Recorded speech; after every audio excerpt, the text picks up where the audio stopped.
નમસ્કાર, હું છું રામ મોરી. નવજીવન ટોક્સમાં આપ સૌનું હાર્દિક સ્વાગત છે. નવજીવન ટોક્સમાં આપણે વાત કરીએ છીએ નવજીવન સાથે જોડાયેલા સર્જકોની. આ સર્જકોની સર્જન યાત્રા વિશે વાત કરીએ છીએ, એમના જીવન વિશે વાત કરીએ છીએ. એક સરસ મજાનું માધ્યમ બને છે નવજીવનના સર્જકોને થોડા વધારે નજીકથી જાણવા માટે. તો આવા જ આ નવજીવન ટોક્સમાં આજના આપણા કાર્યક્રમના જે મહેમાન છે એ ગુજરાતી ભાષાના જાણીતા હાસ્ય લેખિકા છે. કેમેરા, ક્રાફ્ટ વર્ક અને અનુવાદ સાથે એમનો સીધો સંબંધ છે અને સોશિયલ મીડિયા પર ખાસ જે લોકો એને વાંચે છે એ એના નામ કરતાં વધારે વોટએવર હેપી ટિવનિંગ તરીકે ઓળખે છે, હમો દેસાઈ તરીકે ઓળખે છે. તમે સમજી જ ગયા હશો આજે અમે કોની વાત કરીએ છીએ. તો આપણી વચ્ચે ઉપસ્થિત છે લેખિકા શિલ્પા દેસાઈ. શિલ્પાબેન, આપનું ખૂબ ખૂબ સ્વાગત છે. નમસ્કાર, thank you very much Navjivan talks. તો શિલ્પાબેન આપણી સાથે જોડાયા છે અને એમના જીવન વિશે, એમના સર્જન વિશે વાત કરવી છે. તો શિલ્પાબેન, મારો સૌથી પહેલો જે સવાલ તમને એ છે કે કોઈ પણ સર્જક, એ ફોટોગ્રાફર હોય, એ ડાન્સર હોય, એ એક્ટર હોય, એ લેખક હોય, પણ ક્રિએટિવિટી સાથે જોડાયેલો જે માણસ છે એનો સીધો સંબંધ ક્યાંક ને ક્યાંક એના બાળપણ સુધી જતો હોય છે, એનો ઉછેર, એનું બાળપણ. તો દર્શકોને ખાસ જાણવાનો રસ છે, તમને વાંચતા છે એ લોકોને જાણવામાં રસ છે કે તમારું સાહિત્યિક બેકગ્રાઉન્ડ કયા પ્રકારનું રહ્યું છે. કારણ કે મને જ્યાં સુધી માહિતી મળી છે ત્યાં સુધી તમારા દાદા અને પપ્પા સીધા લેખન સાથે જોડાયેલા હતા. તો એ તમારા બાળપણ વિશે અને બાળપણથી સાહિત્ય સાથે કેવી રીતે તમારો સંબંધ જોડાયો હતો એના વિશે વાત કરો. રામભાઈ, હું ઉલ્લેખ કરવા માંગીશ, સંયુક્ત કુટુંબની જે લાભ હોય છે એ મને બહુ જ સારી રીતે મળ્યો. અમે ઘરમાં 11 જણા હતા, એટલે દરેકે દરેકના સ્વભાવ સાથે કોઓર્ડિનેટ કરવું એ થોડુંક તકલીફવાળું હોય. 11 જણા તમે જુદા જુદા લોકોને મળો અને રોજે રોજ એ લોકોની વચ્ચે જ રહેતા હો, એ તમારા માટે સહજ થઈ પડે છે અમુક સમય જતાં. બાળપણ મારું સંયુક્ત કુટુંબમાં રહ્યું એટલે મને સાહિત્યનું કે એવું કંઈ ત્યારે તો કઈ ખબર નહોતી, પણ પપ્પા અને દાદાને લીધે એટલું કહી શકું કે જ્યાં જુઓ ત્યાં નજર પડે ત્યાં આગળ ઘરમાં પુસ્તકો દેખાય, છાપાઓ દેખાય. એટલે ત્યારે એવું ખબર પડી ગઈ ખરી કે ભાઈ સાહિત્યનું આપણા જીવનમાં સ્થાન તો છે જ. થોડું દાદાને અને પપ્પાને રોલ મોડલ માનવાને લીધે એ લોકો જે કરતા હોય એ પણ કરવાનું આમ મને શરૂઆતથી સૂર છૂટતું. દાદા ધારો કે ચાના રસિયા હતા, મને પણ ચા બહુ ભાવે છે એવું મનમાં ઠસાવી જ દીધેલું પહેલેથી. દાદાને ચેસ રમવાનો શોખ હતો, અમે 2 ચેસ ખૂબ રમતા. મારા પપ્પાને ડાયરી લખવાનો શોખ હતો અને પોતે બી સારું લખતા, અંગ્રેજી ગુજરાતી બંને ભાષા ઉપર એમનું પ્રભુત્વ હતું. એમને લખતા જોઈને મને પણ એમ થતું કે હું પણ લખું. એ ડાયરી કોઈ પણ એ વખતે તો ડાયરી અત્યારની જેમ બહુ અવેલેબલ નહોતી, એટલે જે કંઈ પણ મળે જૂની ડાયરી જ મળતી ઓબ્વિયસલી. તો એમાં પણ હું લખતી. દિવસો કે એવું કંઈ બહુ ઠેકાણું નહોતું રહેતું પણ લખતી. એમ કરતાં કરતાં વાંચન તરફ શોખ કેળવાયો. બહુ નાની ઉંમરથી વાંચવાનું ગમતું એવું લાગવા માંડ્યું કે હા મને ગમે છે. છાપા આવે સવારમાં, બધા છાપા એકદમ ઝીણવટથી વાંચી જવાના ને રવિવારની રાહ ખૂબ આમ ઇંતજારીથી જોવાની કે રવિવાર ક્યારે આવશે, કારણ કે બધા જ લગભગ ગુજરાતી છાપા મારા ઘરે આવતા. એટલે એમાં જે રવિવારની છાપાની પૂર્તિઓ આવતી એ વાંચવાની મને બહુ જ ઇંતજારી રહેતી. એમાં વાર્તાઓ વાંચવાની મને ગમતી. લેખો આવતા એ બહુ ત્યારે ગમતા નહીં કે આમાં શું વાંચવાનું, આમાંથી મને શું મજા આવવાની. વાર્તાઓમાં કલ્પના વિશ્વમાં જવાનું થતું એટલે મને એ ગમતું. એ મને એવું લાગતું કે આ ફોર્મેટ મને ગમે છે. એટલે એક ટાઈમ એવો હતો કે મારે શું થવું એવો પ્રશ્ન પૂછવામાં આવે તો મારે વાર્તા લખવી છે એવું હું કહેતી. પછી મને સમજ પડી કે વાર્તા લખવી એ કંઈ બહુ સહેલી વસ્તુ નથી. એટલે એ મેં પડતો મૂક્યો પ્રોજેક્ટ. પણ હા, એક જનસત્તાની પૂર્તિમાં પત્ર વ્યવહારનું એક આવતું સેગમેન્ટ, હવે નામ તો મને યાદ નથી રહ્યું, પણ એક પાત્ર બીજા પાત્રને જુદા જુદા સ્થળ વિશે પત્રો લખે. એ મને બહુ જ આકર્ષતું. એટલે એ મને એમ થતું કે આ મારે પત્રો લેખનના ફોર્મેટમાં તો મારે ક્યારેક તો લખવું જ છે. એટલે હું પત્રો લખતી. ક્યાંય એ સમયે પત્ર મૈત્રીનું કોન્સેપ્ટ હતો. અત્યારે હવે એ કોન્સેપ્ટ મારી એજ ગ્રુપના હશે, એ લોકોને ખબર હશે, પણ અત્યાર પછીની પેઢીને નથી આઈડિયા કે પત્ર મૈત્રી શું હતું, પેન ફ્રેન્ડશીપ શું હતી. એટલે મને બહાર કોઈ ફોરેન કન્ટ્રીઝમાં કોઈની સાથે પત્ર મૈત્ર થઈને પત્રો લખવા એવું તો કદી ના સૂચ્યું અથવા ના લખ્યું મેં. પણ પત્રો અહીંયા લખતી ખરી, જુદા જુદા મિત્રોને પત્રો લખું.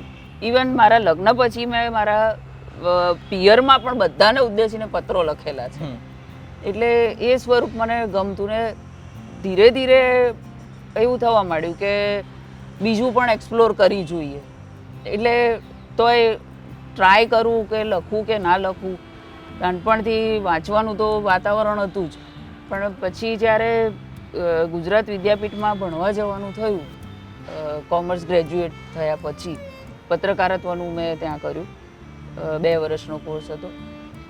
ત્યાં આગળ બકુલ ત્રિપાઠીએ એક એસાઇનમેન્ટ આપ્યું. સંજય દત્તની મુલાકાત લેવાની હતી, કાલ્પનિક. સંજય દત્તને એ વખતે જેલ થયેલી પેલા AK-47ના કેસમાં. એટલે મેં બહુ જ ગંભીરતાથી એ મુલાકાત લખી, પછી સબમિટ કર્યું. બકુલભાઈએ વાંચ્યું અને પછી એમણે એવું કહ્યું કે આ હાસ્યલેખ છે. એટલે મેં ના પાડી કે ના સર, મેં આ ગંભીરતાથી લખ્યું છે, આમાં હસવાનું ક્યાંય નથી. કે હા બરાબર છે, પણ આ હાસ્યલેખ છે. એટલે ત્યારે મને પહેલી વાર એવું ક્લિક થયું કે હાસ્યલેખ એટલે તમે હસતા હસતા પડી જાઓ એને જ હાસ્યલેખ કહેવાય એવું નથી. તમને થોડુંક પણ હસવું આવે અથવા તમને લાઇટર વેમાં લઈ જાય એ પણ હાસ્યલેખ કહી જ શકાય. એટલે એ વખતે એવું થોડુંક લાગ્યું કે yes, I can write humorous article also. પછી ભણવામાં તો પૂરું થયું ને સંસાર માંડ્યો ને બધું થયું, એમાં વાંચવાનું ચાલુ રહ્યું પણ લખવાનું લગભગ છૂટી ગયું. એમાં પત્રો પણ કોક વખત લખવાના આવી જતા, કોક વખત લખતી.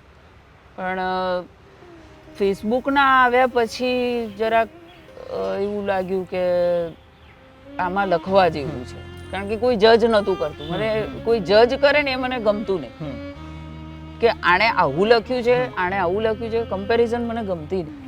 ખબર છે .comમાં પણ સંકળાવાનું થયું, એમાં પણ હાસ્યલેખ જ લખતી. અને એમાં મને અચાનક જ વિચાર આવ્યો કે પત્રનું એક કંઈક ફોર્મેટમાં લખવાનું શરૂ કરું. ત્યારે ખબર છે .comમાં અંકિત દેસાઈ હતા, એમની સાથે વાતચીત થઈ. એમણે મને હા પાડી કે હા તમે લખો, પત્ર સ્વરૂપે લખો. એટલે એમણે મને પૂછ્યું કે આ શું હશે, એટલે એનું ફોર્મેટ શું? મેં કીધું પત્ર. તો કે હા એ તો બરાબર, પણ શું વાર્તા કહેવાય, ટૂંકી વાર્તા શું કહેવાય? અને એ તો મને નથી ખબર શું કહેવાય. એ તો હજી મારા મનમાં હું પોતે પણ સ્પષ્ટ નથી કે હું શું કરીશ એમાં. એટલે હું કેવી રીતે એનું સિનોપ્સિસ આપું કે અચ્છા આટલું મારી વાર્તા હશે અથવા જે કંઈ પણ હું લખીશ એમાં આટલું આટલું હું સમાવીશ. પણ મને ખૂબ આનંદ છે કે મેં જે પણ કંઈ લખ્યું એ બહુ મજાથી લખ્યું. બરાબર છે. આજની તારીખમાં બી પત્રલેખન મારું બહુ જ ગમતું ફોર્મેટ છે. અને તમને વાંચનારા મોટાભાગના જે લોકો છે એમનું પણ આ એક માનવું છે કે શિલ્પા દેસાઈ જે કંઈ લખ્યું છે એ વાંચીને આનંદ એટલે થાય છે કારણ કે લેખિકાએ લખતી વખતે એનો આનંદ ઉઠાવ્યો છે. શિલ્પાબેન સાથે આપણે વાત કરી, બાળપણની એને વાત કરી. હવે આ બાળપણનો ઉલ્લેખ થયો છે. બાળપણમાંથી જે રીતે તમે લખવા તરફ ઢળ્યા છો એની આખી જર્નીની શરૂઆત થઈ.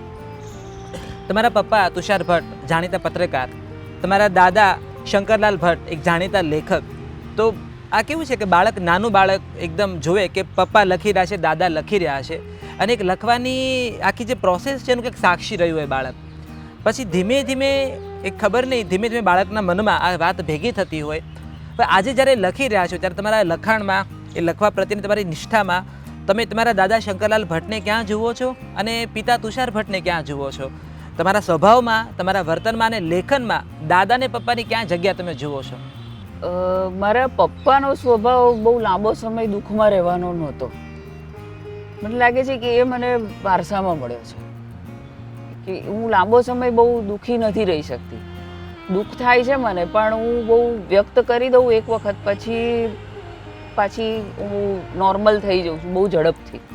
એટલે ઘણાને એમ થાય છે કે હું પથ્થર દિલ છું, તો હું એ લોકોની એ માન્યતા કન્ટિન્યુ રખાવું છું કે કશો વાંધો નહીં, તમે રહો એવી રીતે. પણ હું બહુ જલ્દી નોર્મલ થઈ જાઉં છું. અને મારા દાદાને એવું હતું કે એ કોઈ પણ પરિસ્થિતિને અનુકૂળ થઈ જતા. એ એમ માનતા કે જમાના પ્રમાણે રહેવાનું, કે તમારે જમાનો જે રીતે ચાલતો હોય એ રીતે તમારે એડજસ્ટ થવાનું, તો તમે ટકી જાઓ. તમે જો એના વિરુદ્ધનું કંઈ કરવા જાઓ તો તમારે ઘા ખંભા પડે એવું નહીં કરવાનું, એવું નહોતા કહેતા. પણ જે જમાનો હોય એ તો તમારે સ્વીકારવું, પરિવર્તન જે હોય જમાનાનું એ તમારે એ પ્રમાણે રહેવાનું, એવું એમની ફિલોસોફી હતી. એ એક વાત કહું તમને રામભાઈ, કે મારા પપ્પાની દિલ્હી જોબ હતી, એટલે લગભગ 4.5 વર્ષ એ લોકો દિલ્હી રહ્યા. પપ્પાનું અને દાદાનું બહુ ગજબ બોન્ડિંગ હતું. 84માં એ દિલ્હી ગયા. તે વખતે ઇન્દિરા ગાંધીનું હત્યા થયેલી, તે બહુ તાજી જ ઘટના હતી. એટલે એકલા દિલ્હીમાં પપ્પાને જવાનું ને એ બધું, બાપ તરીકે દાદાને બહુ જ કટતું. પુત્ર ગમે એટલો મોટો હોય પણ બાપ કરતાં મોટો તો નથી જ થતો. એટલે દાદાએ પણ આગ્રહ રાખ્યો અને મારા પપ્પાએ પણ આગ્રહ રાખ્યો કે તમે પણ ચાલો. એ મારા દાદાને પણ એ લેતા ગયા. દાદાને દિલ્હીમાં બહુ જ ગમતું, એટલે દિલ્હી જતા ને ખૂબ ફરતા. ત્યાંની જેટલી પણ લાઇબ્રેરી હતી એ બધી જ લાઇબ્રેરીઓ ખૂંદી વળેલા. જેટલા ગુજરાતી પુસ્તકો એમના રસના મળતા એ બધા જ લગભગ વાંચી લીધેલા. બંગાળી શીખતા, એમને બંગાળી માટે બહુ જ બંગાળી બહુ જ ગમતું, એટલે બંગાળી ખાસ શીખ્યા કે મારે બંગાળી તો શીખવું છે. અને બીજી બધી રીતે બી એમને સાહિત્યનો શોખ. પોતે ડૉક્ટર હતા પણ સાહિત્ય પ્રીતિને લીધે ત્યાં એમને દિલ્હીમાં વધારે ગોઠતું. જુદા જુદા ગ્રુપ સાથે સંકળાયેલા રહેતા અને એવી રીતે એમની સાહિત્યિક પ્રવૃત્તિઓ કન્ટિન્યુ કરતા.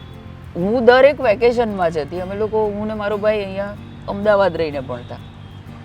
હું દરેક વેકેશનમાં ત્યાં જતી. ત્યારે દાદા કોઈ વખત લેવા આવે, કોઈ વખત ના આવે, પણ એવો આગ્રહ રાખતા કે ભાઈ ખાવાનું તો જે ટ્રેનમાં આવે ને એ જ ખાવાનું. કે ટ્રેનનું ખાવાનું આમ મોટા ભાગનાની એવી ફરિયાદ હોય છે અથવા એવું ઓબ્ઝર્વેશન હોય છે કે ટ્રેનનું ખાવાનું ખાવા લાયક નથી હોતું. કે ટ્રેનનું ખાવાનું ખાવા લાયક નથી હોતું, પણ દેશની જે પ્રજા ટ્રેનમાં અથવા એવી રીતે મુસાફરી કરે છે, જે એ લોકોને માટે એ જ ખાવાનું ખાવા લાયક છે. એ લોકો શું ખાય છે એ તમે કંઈ કોઈના ઘરે જઈને તો જોઈ નથી શકવાના. ટ્રેનમાં ખાવ તો તમને ખબર પડે કે એ લોકો કેવું ખાય છે, કેવા ઘઉંની રોટલી ખાય છે. કે આપણને થોડીક વારમાં રોટલી ઠંડી થઈ જાય તો 2 હાથેથી તમે સામસામા તોડો તોય ના તૂટે એવી થઈ જાય રોટલી, પણ ખાવાનું તો એ જ ઘરેથી નહીં લઈ જવાનું. એટલે એ મને બહુ સ્પર્શી ગયું કે એ પોતે સામ્યવાદી વિચારસરણી ધરાવતા, એટલે એમને એવું બધું ગરીબોનું ને એવું બધું બહુ લાગી આવતું કે ગરીબોને આવું થાય છે, આટલી બધી હાડમારી ભોગવવી પડે છે, તો તમે ઘરમાં રહીને તો કેવી રીતે ખબર પડવાની? કોઈ વાત કરે અથવા તમે વાંચો તોય તમને નહીં ખબર પડે. તરવાનું શીખવું હોય તો તમારે જેમ સ્વિમિંગ પુલમાં પડવું જ પડે, એમ તમે આ બધું જો સમજવું હોય કે ગરીબોને શું તકલીફ પડે છે, તે ખોરાકની તકલીફથી શરૂ થાય, એ તમને ખબર ના પડે તો તમે નહીં જાણી શકો. એટલે એ મને બહુ સ્પર્શી ગયેલું કે આપણાથી ઓછી જેમને સુખ સગવડો હોય એ લોકોનો બી તમારે વિચાર કરવો જોઈએ અને એમના માટે સહાનુભૂતિ તો તમને રહેવી જ જોઈએ. દિલ્હી જાઉં પછી ત્યાં આગળ દાદા મને સમજાવીને જાય. મંડી હાઉસ જતા કે તું આવી જશે, બસ રૂટ આ છે અને આ બસમાં બેસી ને તું આ જગ્યાએ પહોંચશે. ઓકે, એ મને સમજાવીને જાય. પછી હું એક કલાક પછી હું નીકળું ઘરેથી, ને ઘરેથી નીકળીને 1-1.5 કલાકે હું પહોંચું મંડી હાઉસ. ત્યાં રાહ જોતા ઊભા જ હોય. પછી 4-5 દિવસ પછી મને ખબર પડી કે એમણે મને લોંગેસ્ટ રૂટ કીધેલા બસના, જે પણ જુદા જુદા ટાઈમના કીધેલા, અને દરેક જુદા જુદા રૂટ, દરેક લોંગેસ્ટ રૂટ. કીધું કેમ? તો કે તને દિલ્હી દર્શન કેવી રીતે કરાવું? તો હું તને કંઈ હાથ પકડીને તો લઈ નહોતો જવાનો, પણ એમાં મારી હિંમત જબરદસ્ત ખુલી ગઈ, આત્મવિશ્વાસ વધી ગયો અને એમણે એટલી સરળતાથી મને આખું દિલ્હીનું દર્શન કરાવી દીધું હતું કે મને આજની તારીખમાં બી દિલ્હી માટે એટલો જ પ્રેમ છે, કારણ કે હું ત્યારે ટીનેજર હતી. એટલે એ નજરિયાથી મેં આખું દિલ્હી દર્શન કરેલું, કોઈ સગવડ વિના. ત્યારે તો જીપીએસ કે એવું કશું જ નહોતું, એટલે તમારે ક્યાંક જવું હોય તો કોઈ કે એ જ માહિતી ઉપર આધાર રાખવો પડતો. એટલે પણ ઇટ વોઝ અ ફન. મને બહુ જ શીખવા મળ્યું હતું એ દિલ્હીની ટ્રીપ દરમિયાન, વેકેશન દરમિયાન. એટલે મારા દાદા લખતા, એ કવિતા લખવાના શોખીન હતા, અછાંદસ કવિતાઓ લખતા, કોઈક વખત હિન્દીમાં લખતા. હું જે હિન્દી કોઈક વખત લખી નાખું છું અથવા પ્રયત્ન કરી નાખું છું હિન્દી ગુજરાતી કવિતા લખવાનું, એવું હું માનું છું કે આ કવિતા છે, પણ નથી હોતી, મને ખબર છે. પણ એ કદાચ મારા દાદા પાસેથી મને મળ્યું છે. અને આ હસી નાખવાવાળી જે એ મારો સ્વભાવ છે, એ મારા પપ્પા પાસેથી મને મળ્યો છે. દર્શક મિત્રો, આપણે જાણ્યું કે શિલ્પાબેનનું સાહિત્યિક વાતાવરણ પિયર પક્ષમાં હતું, પણ એ એટલા નસીબદાર સર્જક છે કે આટલું જ સાહિત્યિક વાતાવરણ એમને સાસરિયા પક્ષે પણ મળ્યું. શિલ્પાબેનના સસરા જીતેન્દ્ર દેસાઈ ગુજરાતી ભાષાના જાણીતા અનુવાદક, જાણીતા લેખક અને નવજીવન ટ્રસ્ટના એ મેનેજિંગ ટ્રસ્ટી તરીકે સૌથી વધારે વર્ષો એમને સેવા આપી છે. તો શિલ્પાબેન, મારો સવાલ તમને એ છે કે તમે પરણીને આવ્યા જ્યારે દેસાઈ પરિવારમાં, અને જીતેન્દ્ર દેસાઈ તમારા સસરા, તો આટલા મોટા અનુવાદક લેખક સાથે જ્યારે પુત્રવધુ તરીકે તમારે એમને ઓબ્ઝર્વ કરવાના આવ્યા, તો એ તમારો સસરા સાથેનો સાહિત્યિક સંબંધ કયા પ્રકારનો હતો? હું પરણીને આવીને પછી જોતી કે પપ્પા કંઈક ને કંઈક લખ્યા કરતા હોય છે, કંઈક ને કંઈક વાંચ્યા કરે, સવારમાં વહેલા ઉઠીને લખતા હોય, એમને અનુકૂળતા થાય ત્યારે લખે. પછી લખી લે ને એટલે એ મને વાંચવા આપે. ખાસા સમય પછી મને ખબર પડી કે એ જે લખીને વાંચવા મને જે આપતા, એ મારા આવવા પહેલા મમ્મીને આપતા. એટલે અમે 4 જણા બેઠા હતા એક વખત, ત્યારે પપ્પાએ જ વાત કરી કે તું આવીને એ પહેલા આ કામ મમ્મી કરતી હતી. એટલે હું એકદમ ડઘાઈ ગઈ કે મમ્મીને કેવું લાગશે કે હવે આ એટલે એણે મારું, હું વાંચતી હતી એને બદલે એમને વાંચી રહી છે. એટલે હું એકદમ ચૂપ થઈ ગઈ. આમે કંઈ બહુ બોલતી નહોતી એ લોકોની સામે, પણ સાવ એકદમ બ્લેન્ક થઈ ગઈ કે આ શું મને પપ્પા વાત કરે છે. એટલે પછી એમણે મમ્મીને પૂછ્યું કે હે ને તારા, હું તને આપતો હતો ને પહેલાં. એટલે મમ્મીએ હા પાડી કે હા, કે ત્યારે કે આ હતી નહીં, કે પણ હવે એ અત્યારના સંજોગોમાં એનું થોડું વાંચન મારા કરતાં વધારે હોય, એને થોડીક આ બધી બાબતોમાં, વાંચવા લખવાની બાબતમાં એને સમજ વધારે પડતી હોય, તો એમાં શું ખોટું છે તને આપે તો. એટલે હું આમ આભી થઈ ગઈ કે કેટલું સરસ રીતે એમણે આખી વાત લઈ લીધી. નહીંતર બીજી કોઈ સાસુ હોય તો કદાચ વાંધો પાડી પણ શકે, પણ એમણે બહુ જ ગ્રેસફુલી આ આખી વાત એમણે સ્વીકારી લીધી કે ભાઈ આ કંઈ વાંધો નહીં, એમાં શું છે, એણે વાંચ્યું કે મેં વાંચ્યું, તમને સારું તમારું થવું જોઈએ એટલું મારા માટે પૂરતું છે. એટલે ત્યારે મને ખ્યાલ નહોતો આવ્યો કે મને કેમ આપે છે પપ્પા. પછી પપ્પાએ એવું કહ્યું કે તું જ્યારે વાંચે છે ને ત્યારે કે જોડણીની પણ ચીવટ જુએ છે તું, કે માહિતી દોષ કોઈ વાર રહી ગયો હોય, અથવા કંઈક મારે ફરીથી લખાઈ ગયું હોય, મેં લખવાનું શરૂ કર્યું હોય ત્યારે મેં શરૂઆતમાં લખ્યું હોય અને વચ્ચે ક્યાંક ફરીથી લખી દીધું હોય, તો એ તને ધ્યાનમાં આવે છે, એટલા માટે હું તને આ વાંચવા આપું છું. બાકી તું સારું વાંચે છે નથી સારું વાંચતી એ પછીનો પ્રશ્ન છે, પણ તારા ધ્યાનમાં આવે છે ને તું તરત મને કહી દે છે કે આવું છે આમાં, એટલા માટે હું તને આ વાંચવા આપું છું. એ સમયે મને સમજ પડી કે ઓકે, મારામાં આ ક્વોલિટી છે એ એમણે શોધી કે આ જે કંઈ પણ વાંચશે એ ચીવટથી વાંચશે. પણ એ પછી મારી જવાબદારી થોડીક વધી ગઈ. બરાબર. એટલે હું જે કંઈ પણ વાંચું એ પૂરતી રિસ્પોન્સિબિલિટીથી વાંચું એવું મેં ત્યારે અજાણતા જ મનમાં કદાચ નક્કી કરી લીધું હશે. એ પછી મેં લખવાનું જ્યારે શરૂ કર્યું ત્યારે એ પણ એટલી જ અજાણતા, પણ સભાનતાથી એમ કહી શકાય તો બી ખોટું નથી, કે મેં એવું રાખ્યું કે મારી માહિતીમાં ક્યાંય દોષ ના જાય, એટલીસ્ટ જોડણી તો ખોટી ના જ પડવી જોઈએ. જોડણી બાબતે મારા પપ્પાનો આગ્રહ બહુ જ દુરાગ્રહ કહેવાય એવું એ મને લખાવતા હોય, એમને પાર્કિન્સન હતું એટલે પોતે લખી નહોતા શકતા, એટલે મને લખવા બોલાવે એમ અમારા મેરેજ પછી લખતા લખતા જો હું સ્પેલિંગ પૂછું કે આનો સ્પેલિંગ શું, એ નોનસ્ટોપ બોલી જતા ખરા. બોલવામાં વાંધો ઓછો આવતો હતો, કદાચ મને સમજણ પડતી હતી, બીજા કોઈને ખ્યાલ નહોતો આવતો કે એ શું બોલી જાય છે. મને સમજાતું હતું એટલે મને જ બોલાવે કે તું લખી લેજે આટલું. જો મેં સ્પેલિંગ પૂછ્યો હોય તો એકવાર કહે, બીજો સ્પેલિંગ પણ ખોટો પડે તો એમને બહુ જ ખરાબ લાગતું. એ સ્પેલિંગ ખોટો પડે તારો, એટલે વાંચન થોડુંક ઘટ્યું છે, વાંચન ઉપર ધ્યાન આપ, આટલું જ કે. એટલે પછી હું પાછી આવી જવું કે ભાઈ મારું વાંચન ઓછું થઈ ગયું છે તો પાછા વાંચવા લાગુ. થયું છે હવે એવું કે મારા પપ્પા પણ નથી હવે, કે સસરા પણ નથી, પણ મારી એ પ્રેક્ટિસ હજી ચાલુ રહી છે કે જોડણી તો એટલીસ્ટ સાચી પડવી જ જોઈએ મારી. ક્યાંય મને કોઈ માર્ક નથી આપવાનો કે તારો એક માર્ક કપાઈ ગયો, એવું નથી. પણ હા, જોડણી ખોટી ના જવી જોઈએ, કોઈ માહિતી દોષ ના રહી જવો જોઈએ. એટલે કોઈને બહુ જ એમ લાગે કે યાર બહુ લપ કરે છે આ તો, એ હદ સુધીની હું લપ કરીને માહિતી દોષ ના રહે, જોડણીનો દોષ ના રહે એવું ધ્યાન રાખવું ખરી.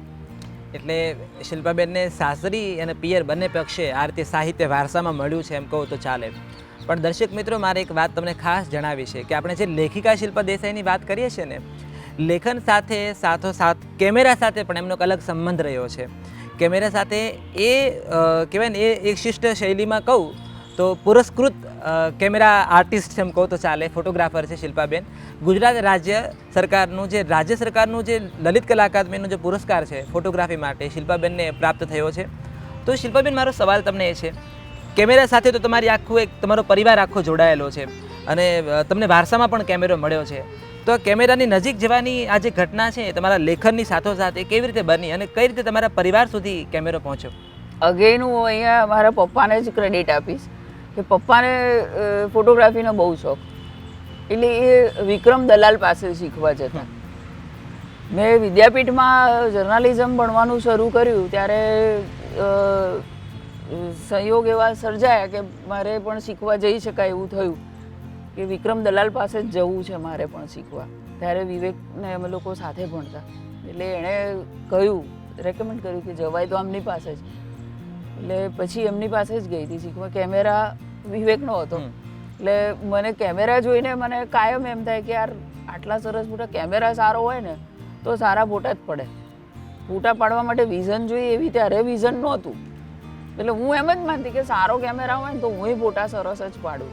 પછી ધીરે ધીરે ખબર પડી કે એના માટે વિઝન ડેવલપ કરવું પડે. તમે સારો કેમેરા હાથમાં આવી ગયો એટલે તમે ફોટા પાડી દીધા એવું નથી હોતું. બાકી અત્યારે તો જે જુએ જેના હાથમાં મોબાઈલ છે ને એ બધા જ ફોટોગ્રાફર છે રામભાઈ. કોઈક સેલ્ફી લે, કોઈક ગમે ત્યાં ઊભા રહીને ફોટા પાડતા દેખાય તમને, ક્યાંક બી ટોળામાં જાઓ તમે તો તમને 2-3 જણા તો નીકળશે જ કે ફોટા પાડતા હોય. એટલે એ કેમેરાનો શોખ મને પપ્પા તરફથી મળ્યો. વિવેક સાથે જોડાવાનું થયું પછી એના કેમેરા જાત જાતના ભાતભાતના જોઈને કંઈ બીજી ખબર ના પડે પણ ફરવાનું મળે છે ને, એ મારો બહુ મોટો લોભ હતો કે ફરવાનું મળે છે. એટલે અનુકૂળતા હોય જ્યારે પણ ત્યારે હું એની સાથે જોડાતી. પછી મારી દીકરી પણ સાથે આવતી થઈ, એને પણ કેમેરાનું થોડુંક એવું લાગ્યું કે એને કદાચ શોખ હોઈ શકે. અમે એને નાનો એક કેમેરા આપી રાખ્યો હતો કે ભાઈ આનાથી તારે જે કરવું હોય અમને ડિસ્ટર્બ નહીં કરવાના. અમને એટલે વિવેકને. હું તો ખાલી જ આમ પાડતી હતી એટલે સારા પડી જતા હતા ત્યારે, પણ મને અભિમાન નથી એ વાતનું. એટલે પાડી લેતી હતી ફોટા, પણ મને એવું કદી ત્યારે પણ નથી થયું ને અત્યારે પણ નથી કે મારે એક્ઝિબિશન કરવું છે કે અથવા ફોટોગ્રાફીનું કંઈ બુક કરવી છે, એવું કશું જ નથી. હું મારી મજા માટે ફોટા પાડું છું, દેટ્સ ઓલ. આ જે તમે એવોર્ડવાળી વાત કરી એ પણ મેં માત્ર મોકલવો છે એમ કરીને જ મોકલ્યો હતો ફોટો અને એને ઇનામ મળી ગયું. એટલે પણ અમે લોકો જ્યારે ફોટા પાડીએ તો હવે તો અમે 3 જણા ફોટો પાડીએ છીએ. હું, વિવેક અને મારી દીકરી 3 જણા અમે ફોટોગ્રાફી કરીએ છીએ. એટલે એવું ઈચ્છીએ કે જ્યારે પણ ફોટોગ્રાફી કરવાની તક મળે તો અમને 3ને સાથે મળે. એ બહુ મોટી ઘટના હશે અમારા માટે. બિલકુલ, અમે આશા રાખીએ તમારી આ ઈચ્છા બહુ જલ્દી પૂરી થાય. શિલ્પાબેન, હ્યુમર સાથે તમે જોડાયેલા છો, તમારા લેખનમાં એક સાહજિક રીતે એક કુદરતી હ્યુમર ઊભું થાય છે. એટલે એમ કહીએ કે હ્યુમર તમને ફાવી ગયું કે તમે હ્યુમરને ફાવી ગયા એ તો ભગવાન જાણે.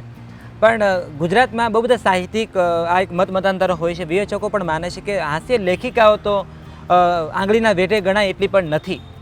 તો આજે હ્યુમર સાથે તમારું કામ પાર પાડી રહ્યા છો તમે. તમારો પ્રશ્ન એ છે કે શિલ્પા દેસાઈના મતે હ્યુમર એટલે શું? હ્યુમર એટલે તમે હસતા હસતા પડી જ જાઓ એવું લખેલું હોય, અથવા તમને હસવું આવે, બરાબર હસ્યા કે જોર જોરથી અવાજ આવે એને જ એ લખેલું હોય એને જ હ્યુમર કહેવાય, એવું હું જરા પણ નથી માનતી. તમને વાંચતા વાંચતા સહેજ પણ તમારા મોઢા ઉપર સ્માઇલ આવી જાય ને તો એને મારે માટે તો એ લેખકની સફળતા જ છે કે યસ આમાં હસાવી શક્યું એ લેખક. એટલે મારા મતે એ હ્યુમર છે કે તમને ઘડીક માટે પણ બે ઘડી માટે પણ વર્તમાન પરિસ્થિતિ થોડાક દૂર લઈ જઈને પણ જો હસાવવા સક્ષમ બની શકતા હોય તો યસ ઇટ ઇઝ હ્યુમર. અને શિલ્પાબેન, હ્યુમરમાં કઈ વસ્તુ તમે ખાસ ધ્યાન રાખતા હો છો લખતી વખતે? લખતી વખતે હું છે ને બહુ જ સભાનપણે એ ધ્યાન રાખું કે કોઈની શારીરિક અક્ષમતા વિશે હું કદી નથી લખતી. કોઈ જાડું પાતળું છે અથવા લાંબુ ટૂંકું છે એ વિશે કદી નથી લખતી. કોઈની આર્થિક પરિસ્થિતિ વિશે હું કદી નથી લખતી. મને એવું લાગે છે કે બધી બિલો ધ બેલ્ટ મેટર્સ છે. બરાબર છે. જે વાંચવાથી એક જણને હસવું આવે પણ બીજાને જો એનાથી દુઃખ થાય તો એ મને પસંદ નથી. ચાર્લી ચેપ્લિને બહુ સરસ કહ્યું હતું કે my pain can be laugh for somebody but my laugh must not be pain for anybody, એવું ચાર્લી ચેપ્લિને કહ્યું હતું. એ મેં જ્યારે લખવાનું શરૂ કર્યું ત્યારે મને ખબર નહોતી, પણ આ મને વિનોદ કાકાએ કહ્યું ને ત્યારે મને થયું કે ના, તો હું બરાબર રસ્તા પર છું. તો મને ગમતું નથી કોઈને દુઃખી કરીને બીજાને હસાવવાનું, મને પસંદ નથી. હું મારા ઉપર ભલે હસું પણ બીજા ઉપર નહીં હસું, ફોર શ્યોર. એટલે કદાચ આ જ બાબતો તમને ગુજરાતની જે બીજી અન્ય હાસ્ય લેખિકા છે કે હાસ્ય લેખકો છે એનાથી જુદી પાડે છે? કારણ કે મોટાભાગના હાસ્ય લેખકોની જ્યારે કૃતિ તમે વાંચો ત્યારે તમને મોટાભાગે પોતાની પત્નીની હાઇટ ઉપર કે શારીરિક મજાક કરતા લેખો તમને જોવા મળે છે. લેખિકાઓ પણ આડા હાથે પતિને લેતી હોય છે લેખોમાં. તો તમે આ રીતે જુદા પડો છો. પણ હવે આ સતત લખવાની વાત છે, એની સાથે કોલમ આવે છે. તો શિલ્પા દેસાઈ, અત્યાર સુધી જે કોલમની યાત્રા રહી છે, કોલમ રાઇટિંગનો તમારો અનુભવ કેવો રહ્યો? અને હાલમાં અત્યારે આપ કરન્ટલી પણ એક હાસ્ય નવલકથા લખી રહ્યા છો, બરાબર? તો એ સીધીખબર.com પર આપની એ નવલકથા આવી રહી છે. તો આ તમારો જે કોલમ રાઇટિંગનો અનુભવ છે એ કેવો રહ્યો છે? જ્યારે મેં મુંબઈ સમાચારમાં લખવાનું શરૂ કર્યું ને ત્યારે ડેડલાઇન, એટલે હું આમ ડેડલાઇન આવે ને તો એના 2 દિવસ પહેલાં હું એકદમ ટેન્શનમાં આવી જતી, સ્ટ્રેસ આવી જતો. ઓ માય ગોડ, ડેડલાઇન આવી ગઈ. પણ મને આનંદ છે કે મેં એ ડેડલાઇન મારા ભાણિયાના મેરેજ વખતે પણ મેં મિસ નથી કરી. રાત્રે 12:30 વાગે બી ફંક્શનમાંથી રિટર્ન થઈ ને મેં જાગીને લેખ પૂરો કરીને મારી ડેડલાઇન તો મેં સાચવી હતી. એટલે એને લીધે મને ડિસિપ્લિન આવે કે ડેડલાઇન હોય ને તો મારાના ડિસિપ્લિન છે. આજની તારીખમાં બી સીધીખબર.com પોર્ટલ છે, વેબ પોર્ટલ છે, એટલે એને માટે થોડી ડેડલાઇનનું એવું ના હોય જેટલું પ્રિન્ટ મીડિયામાં હોય. પણ તોય યસ, ડેડલાઇનને લીધે મારામાં ડિસિપ્લિન આવી છે. એટલે ડેડલાઇન હોય એ દિવસે કદાચ મારી આસપાસના લોકો 1-2 વાર તો મિનિમમ સાંભળતા હશે કે ભાઈ શાંતિ રાખજો, મારે ડેડલાઇન છે. મારે લખવાને ને શાંતિને ક્યાંય નાહવાની ચોવાનો સંબંધ નથી. પણ હું 1-2 વાર તો હું કહી દઉં કે મારે ડેડલાઇન છે, શાંતિ રાખો, તમે લોકો હમણાં કશું ના બોલશો.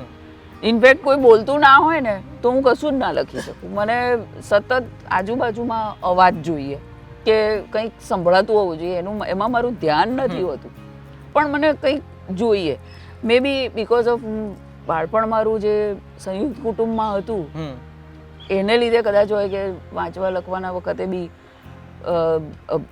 પરીક્ષા હોય એ વખતે પણ તમને બેકગ્રાઉન્ડમાં ક્યાંક ક્યાંક કંઈક સંભળાતું જ રહેતું હોય કે કુકરની સીટી વાગી, કોઈક બોલતા ચાલતા આવતા જતા રૂમમાંથી કંઈક લેવા આવ્યા ને એવું તેવું. એ જે મનમાં રહી ગયું છે એ આજે બી છે કન્ટિન્યુ કે બહુ જ શાંતિ હોય ને તો હું કશું જ નથી લખી શકતી.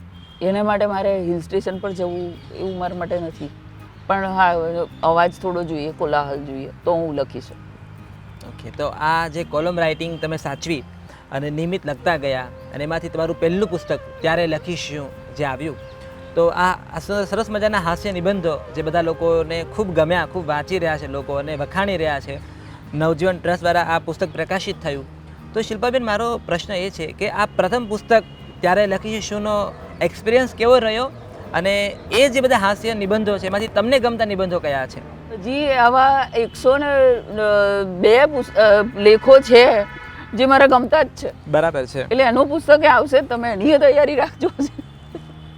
ના, આઈ એમ શ્યોર ગુજરાતી વાચકોની પૂરેપૂરી તૈયારી છે તમને વાંચ્યા પછી. પણ શિલ્પાબેન, કેવી અનુભૂતિ હતી જ્યારે પહેલું પુસ્તક થવાનું હતું? મારે નહોતું કરવું. ઓકે. પણ વિનોદ કાકાનો દુરાગ્રહ લગભગ થઈ ગયેલો કે તું આટલા બધા લેખો લખે છે તો પુસ્તક કેમ નથી કરવું તારે? મેં કીધું ના, પુસ્તક નથી કરવું મારે. મેં કીધું હું એટલા માટે નથી લખતી. તો કે તું શેના માટે લખતી?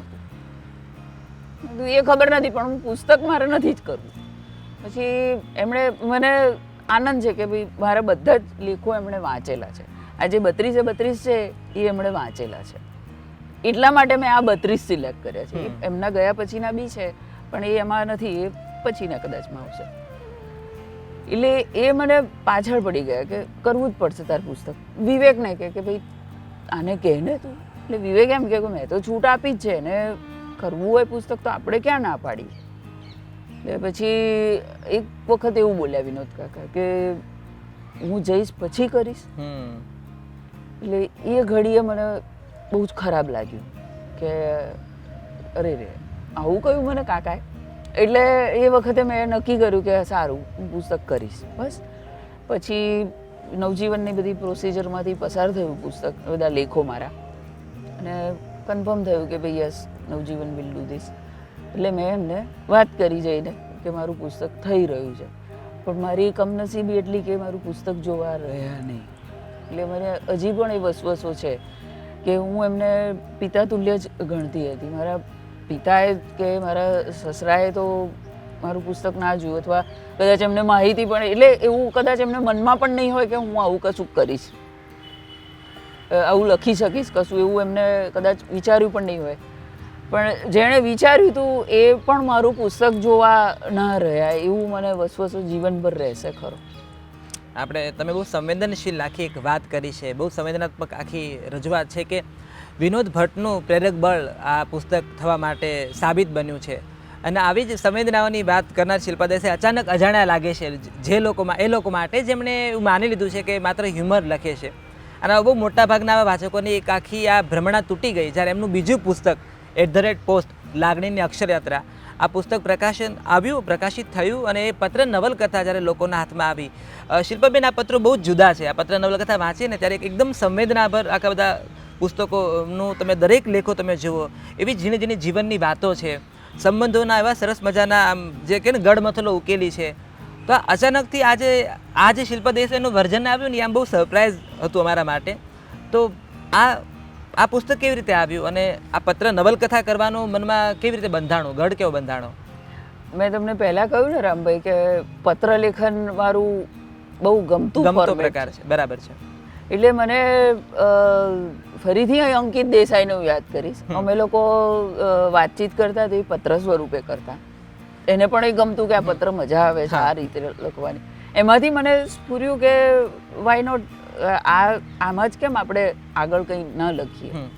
એટલે આમાં એ પુસ્તકમાં જે પાત્રો છે એમાં મારા, તમારા અથવા મને મળેલા અનેક લોકોનું આ જ બધા પાત્રો છે કે આ એ લોકો જ છે. એટલે દરેકને પોતાની એમ મને એમ થાય કે આ પાત્ર છે તો આને હોઈ શકે, આ પાત્ર આવું હોઈ શકે. દરેક કોઈક જગ્યાએ એવું થયું છે કે કોઈ એક પાત્ર હોય પણ 2-3 મને મળેલા મારા મિત્રો હોય અથવા મારા સગા સંબંધીઓ હોય, કોઈ પણ હોઈ શકે છે. એટલે એવી રીતે મેં કરીને આમાં કેરેક્ટર્સ લીધા છે કે ભાઈ જુદું જુદું, પણ મારે જે વાત લખવી હોય અથવા મારે કહેવી હોય કે હા મારે આ વાત કરવી છે, એ બધી મેં આમાં આવરી લેવાનો પ્રયત્ન કર્યો છે. અને પુસ્તકના અંતમાં પણ મેં આ પુસ્તક અહીંયા પૂરું થાય છે એવું નથી લખ્યું. આ ખાલી પડાવ છે, આ મંજિલ નથી એવું મેં લખ્યું છે પુસ્તકના અંતમાં. કે એટલે આનું એવું પણ કહી શકાય કે હજી મારા મનમાં ક્યાંક પત્ર મૈત્રીનું કશુંક ચાલતું હોય તો હું હજી પણ કશુંક એમાં લખી શકું આગળ. એટલે યસ, પત્ર મૈત્રી વિશે બીજું પણ કંઈક આવી શકે. બિલકુલ. અને અમે આશા રાખીએ કે ગુજરાતી વાચકોને આ પત્ર મૈત્રીનો કદાચ બીજો ભાગ બહુ જલ્દી વાંચવા મળે. પણ શિલ્પાબેન, ફરી તમારા સર્જનમાં એક બહુ જ જાણીતું શબ્દ જે દરેક લોકોને આમ હૈયે અને હોઠે ચડી ગયો છે, અને તમારી ઇવન તમારી પોસ્ટ નીચે પણ લોકો કમેન્ટમાં એ શબ્દનો વારંવાર પ્રયોજન કરતા હોય છે, એ છે હમો. આ હમો શબ્દ ક્યાંથી જડ્યો તમને અને ક્યાંથી આવ્યો હમો તમારી પાસે? હમો મને લાગે છે કે આ ફેસબુકને લીધે જ આવ્યો હશે. ઓકે. એટલે એમાં આ રીતે પોસ્ટ લખતા લખતા નીચે ક્યાંક ક્યાંક કોઈક જગ્યાએ મેં આપણે એવું અભિમાન નથી એવું ઘણીવાર લખી નાખતી. હા, બહુ સ્વાભાવિક રીતે જ એમાં કંઈ મારે અભિમાન કરવા જેવું કશું હોતું નહીં. જેમાં લખ્યું હોય આપણે એવું અભિમાન નથી એ બાબતમાં. પણ અમારે સુરત બાજુ છે ને અમેને બદલે હમો બોલે. ઓકે. અમારીને બદલે હમારી, એવું મેં ત્યાંના છાપાઓમાં પણ વાંચ્યું છે કે હમોને જણાવતા આનંદ થાય છે અથવા હમો જણાવતા દુઃખ અનુભવ્યું છે. એટલે એ હમો મારા મનમાં સજ્જડ ચોંટી ગયું છે. એટલે ઘણા પોતાને માન આપતા હોય ને બીજા કોઈ આપે કે ના આપે, આપણે તો આપીએ. શરૂઆત આપણાથી જ કરવાની. એટલે કીધું હું મને જો માન નહીં આપું તો કોઈક મને શું માન આપશે, એટલે હું ત્યારે મને પોતાને માન આપું. હમો એટલે એમાંથી આ હમો જન્મ થયો. એટલે હમો તમને જે રીતે કહું કે તમારા બેકગ્રાઉન્ડમાંથી, તમારા ઉછેરમાંથી હમો તમારી પાસે આવ્યું. પણ શિલ્પાબેન, આ હમોએ એકવાર કરીને તમારી આખી એક શ્રેણી ચાલે છે, અને હું તો મને પોતાને ખૂબ ગમતી શ્રેણી છે, કારણ કે એમાં તમે બહુ અલગ રીતે ખીલીને બહાર આવો છો. આ હમોનું હવે કરવાનું છે શું? હા, હમોના કલેક્શન સારું એવું થઈ ગયું છે. એટલે મે બી એ પુસ્તક આવવું જોઈએ. જો તૈયાર થાય તો કોઈ પ્રકાશક. આઈ એમ શ્યોર હમોને પ્રકાશિત કરવા માટે ઘણા બધા સમજદાર, સંવેદનશીલ ગુજરાતી પ્રકાશકો તમારી સામે હરોળમાં ઊભા છે, અને તમે બહુ જલ્દી હમોને વાચકો સુધી લઈ જાઓ, અને એક અલગ પ્રકારનું હાસ્ય ગુજરાતી ભાષાને મળી રહ્યું છે તમારી તરફથી.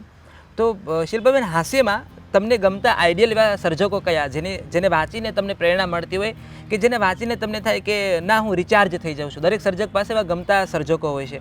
શિલ્પા દેસાઈના ગમતા સર્જકો કયા? જ્યોતિન્દ્ર દવે અને વિનોદ ભટ્ટ.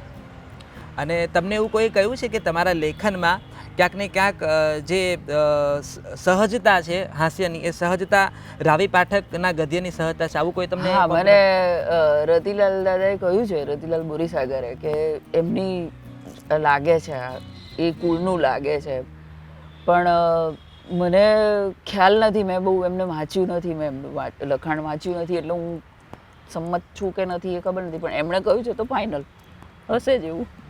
અને મને લાગે છે કે એક સાહિત્યિક સવાલ પણ હું તમને પૂછી જ લઉં ભેગો. બહુ અઘરો ના પૂછતા. ઘા ભેગો ઘસરકો કરી નાખું છું. શિલ્પાબેન, રાઇટિંગ પ્રોસેસ તમારી કેવી છે? આમ દરેક લોકોનો એક લખવાનો એક મૂડ હોય છે. ઘણા એવા લેખકો છે જે વહેલા 4 વાગે ઉઠીને લખતા હોય છે. ઘણા એવા છે જે એકદમ લેટ નાઇટ સુધી જાગીને લખતા હોય છે. કોઈક બપોરે લખતા હોય છે. અમુકને અમુક કોરા કાગળ જ જોઈએ, અમુકને અમુક પ્રકારની બોલપેન જોઈએ. તો અમુકને બેકગ્રાઉન્ડમાં એ વખતે નવશાદનું મ્યુઝિક ચાલતું હોય એવી ડિમાન્ડ હોય છે. કોઈકને એવી હોય છે કે સરસ મજાના બારીમાંથી પારિજાતની સુગંધ આવતી હોય તો જ લખી શકું છું. શિલ્પા દેસાઈની રાઇટિંગ ડિમાન્ડ શું છે? એક રાઇટિંગ પેડ જોઈએ અને એક પેન જોઈએ. હું ઓલ્ડ સ્કૂલ ફેલા છું. બરાબર. એટલે ડાયરેક્ટ કમ્પ્યુટર પર હું નથી કશું પણ લખી શકતી. મારે પેન ને પેપર તો લેવા જ પડે. હું જ્યાં સુધી શરૂઆત કાગળ પર ના કરું ત્યાં સુધી મારાથી કમ્પ્યુટર પર લખાતું નથી. કોઈક વખત એવું બન્યું, બહુ ઓછી વખત બન્યું છે, પણ યસ બન્યું છે કે મેં કાગળ ઉપર કંઈક લખ્યું હોય અને કમ્પ્યુટર પર જે લખ્યું એ બે વચ્ચે બહુ મેળ ના પડતો હોય. પણ મારે ખાલી થઈ જવું પડે કે હું આ ખાલી મગજમાંથી મારા વિચારો ઉતારી લઉં, પછી જ એને હું કમ્પ્યુટર પર લખી શકું. ત્યાં સુધી મારે નથી લખાતું. એટલે મારી પાસે ગમે ત્યારે તમને પેન ને પેડ તો જોવા મળશે જ કે હા, એની પાસેથી તો નીકળશે જ પેન ને કાગળ તો એટલીસ્ટ. એટલે મારી ડિમાન્ડ ખાલી પેન ને કાગળની છે. કમ્પ્યુટર ના હોય, મોબાઈલ ના હોય તો એ બધું ઇટ્સ ઓકે, પણ પહેલું તો મારે જોઈએ કાગળ પેન. એટલે કાગળ અને પેન એ મૂળ તમારા હથિયાર છે જેના થકી તમે ગમે ત્યારે લખી શકો. જી જી. બરાબર છે. અને હવે અંતમાં એક સવાલ મારે પૂછવો છે, જેની બહુ ઓછા દર્શક મિત્રોને પણ ઓછી આ જાણ હશે, બહુ ઓછા લોકોને જાણ હશે. અનુવાદ ક્ષેત્રે શિલ્પા દેસાઈની જર્ની, અને ખાસ તો ફોટો કેપ્શનમાં તો એવા એક બે પુસ્તકો મેં જોયા છે જેમાં શિલ્પા દેસાઈએ અમદાવાદ વિશેના જે ફોટોગ્રાફ્સ છે સરસ મજાના, એના વિશે આખી માહિતી લખી છે, કેપ્શન લખ્યું છે. તો શિલ્પાબેન, આ કેવી રીતે બન્યું તમારી સાથે, અને આ ઘટના કેવી રીતે થઈ, અને આમાં કેટલું આગળ હજી કામ કરવાનું વિચારો છો તમે?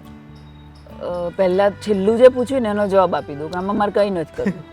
ફોટોગ્રાફ કેપ્શનમાં ના, એટલે અનુવાદ મારે નથી કરવો. અનુવાદ હવે નથી કરવા. એટલે હું પહેલાં કરતી હતી, અગેન પપ્પા પાસે જઈશ આ બાબતે. એ મને આપતા કે આ આર્ટિકલ સારો છે. રીડર્સ ડાયજેસ્ટ હું 10મા ધોરણમાં હતી ત્યારથી વાંચતી, સમજણ પડે કે ના પડે પણ વાંચવાનું એટલે વાંચવાનું. એટલે 10મા ધોરણથી હું રીડર્સ ડાયજેસ્ટ વાંચતી. કોઈક વખત કોઈક આર્ટિકલ સારો આવ્યો હોય કોઈ છાપામાં કેવું, તો પછી પપ્પા મને એનો અનુવાદ કરવા આપતા. ડિક્શનરી અમારા ઘરમાં ત્યાં પણ રહેતી જ કે તું આનો અનુવાદ કરી નાખ સારી રીતે, તને જે રીતે આવડે એ રીતે. એક બે વખત એમણે અનુવાદ મારા જોયા, ને પછી સંભાવ છાપામાં આપ્યું ને આવ્યું, છાપામાં છપાયું. ત્યારે મારું નામ નહોતું આવ્યું, પણ તે વખતે મને નામનું એવું કંઈ હતું નહીં કે હાય આપણું નામ ના આવ્યું, એવું કશું નહોતું. ખાલી મેં અનુવાદ કર્યો છે એ આવ્યું, એ જ મારા માટે બહુ મોટી વાત હતી. પછી સેવા સંસ્થાનું અંશુયા હાઉસ મેગેઝિન છે 4 પાનાનું, એના આર્ટિકલ્સનું અનુવાદ કરવાનું આવતો રેન્ડમ પણ, તો એ પણ હું કરી લેતી. પછી મને એવું લાગવા માંડ્યું કે આમાં મને મજા નથી આવતી.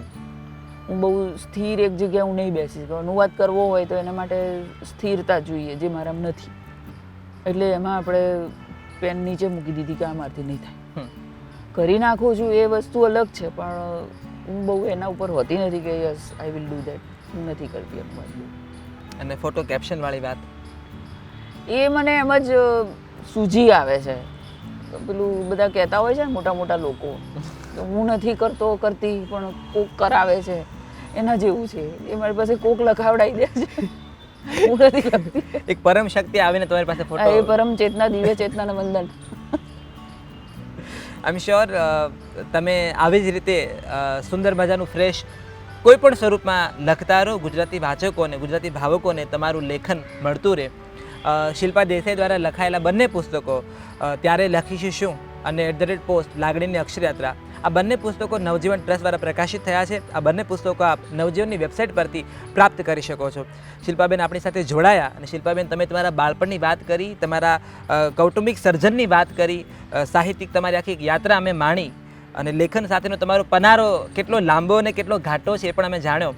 અમને મજા પડી છે. આઈ એમ શ્યોર દર્શકો પાસે પણ એક નવી વાતો તમારા વિશે આવી હશે, અને અમુક જે ભ્રમ છે ભ્રમ તૂટી પણ ગયા હશે, અને નવી ધારણાઓ બંધાણી હશે. તો અમને બહુ આનંદ થયો છે શિલ્પાબેન, અને આપ અમારી સાથે જોડાયા, આપે વાત કરી, ખૂબ ખૂબ આભાર આપનો. Thank you very much. તો દર્શકો, આવતી વખતે ફરી મળીશું એક નવા સર્જક સાથે.